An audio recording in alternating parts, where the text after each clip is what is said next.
We begin tonight with something of a blast from the past. If you were around in the 60s and 70s, you probably know the name Janis Ian, the guitar-strumming, often angst-filled singer-songwriter. Well, she's still around, although not the kind of performer who could fill an arena.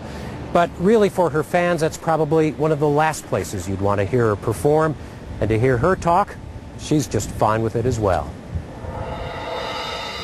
It's the kind of scene you find before just about any concert at the Sheldon Concert Hall. The crew putting together the set, the lights, the sound.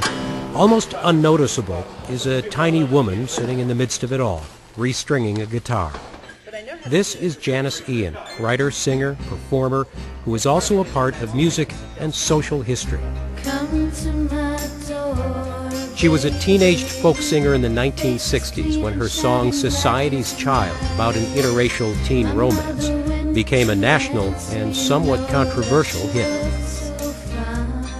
When you wrote the song, you weren't trying to create a stir. No, no. Of course, you were only, how old were you? I was 14. I mean, who would think people would get that upset over a song? Yeah. Janis Ian, today 57 years old, was no one-hit wonder. 10 years after Society's Child, she made a huge comeback with an album and a hit song at 17. I learned the truth at 17, that love was meant for beauty queens. Hers has been a life of ups and downs, sometimes way up and sometimes way down. And now she's written her autobiography. Probably half the reason for writing it was just so that people would stop saying, "Are you okay talking about this? Are you okay talking about that?" I'm okay talking about anything. I don't care.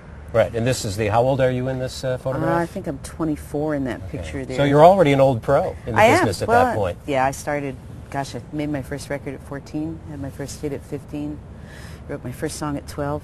Yeah, it's weird. I wanted to be a star, absolutely. I wanted to be Joan Baez or the Beatles or Bob Dylan. But that wore off really fast when I realized how little fun that was. Was it like being a child TV star? I mean, do you face those same things, but your career sort of continued.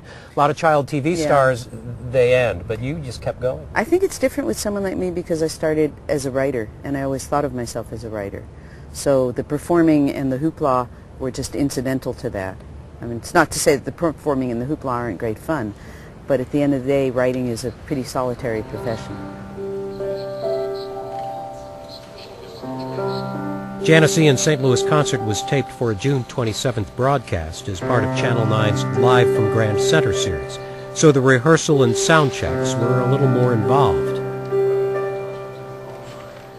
Some people's lives run down like clocks. One day they stop. That's all. A lot of her songs are gentle and quiet, songs of love, loneliness, and longing that over the years have spoken to a lot of people on a very personal level. Her music helped save my life a couple of times in that I was really feeling on the edge, on the outside, very much different, not included in the crowd very often, not in the popular position. So hearing that somebody else felt the same way that I did, and I really connected with her on an emotional level, and it helped me to get through some very, very hard times. I think that that's something that you can only really start dealing with as you get older, is that the people you meet, for instance, after the show, they're people who you've been in their living rooms, you've been in their kitchens, you've been in their bedrooms. You've been in a part of their life that they don't usually share with anybody but their spouse. So there's an intimacy there, and there's a familiarity, but there's also a very deep connection on their side. And I think part of my job as an artist who performs is to recognize that that's also on my side. Well, people come to you probably for counseling. They want you to help more, don't they? Because you understand people them. Tell me things that I would never expect to be told about someone. Yes, I carry a lot of secrets.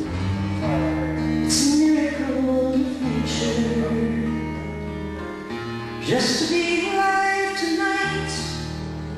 Okay, go through that song, finish song, applause. I think people expect me to uphold a reputation for depression, and I'm not. You know, it would be very hard to write those songs.